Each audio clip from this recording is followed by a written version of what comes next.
കഴിഞ്ഞ ഒരാഴ്ചക്കിടെ 19,831 നിയമലംഘകരെ Saudi Arabia arrest ചെയ്തു. അറസ്റ്റിലായവരിൽ താമസം, ജോലി, അതിർത്തി സുരക്ഷാ ചട്ടങ്ങൾ ലംഘിച്ചവർ ഉൾപ്പെടുമെന്ന് സൗദി അധികൃതർ അറിയിച്ചു. സംശയാസ്പദമായ നിയമലംഘകരെ കണ്ടെത്തുന്നവർ വിവരം നൽകണമെന്നും അധികൃതർ അറിയിച്ചിട്ടുണ്ട്.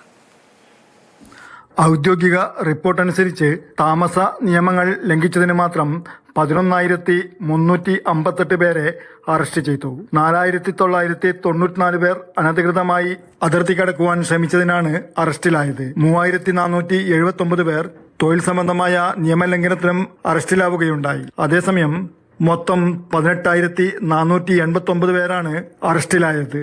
അനധികൃതമായി സൗദിയിലേക്ക് പ്രവേശിക്കുവാൻ ശ്രമിച്ചതിന് അറസ്റ്റിലായ 1,303 പേരിൽ 60% എത്യോപ്യക്കാരും 38% യമനികളും 3% മറ്റ് രാജ്യക്കാരുമാണ്. സൗദിയിൽ നിന്നും അയൽ രാജ്യങ്ങളിലേക്ക് കടക്കുവാൻ ശ്രമിച്ച 173 പേരെയും പിടികൂടുകയുണ്ടായി.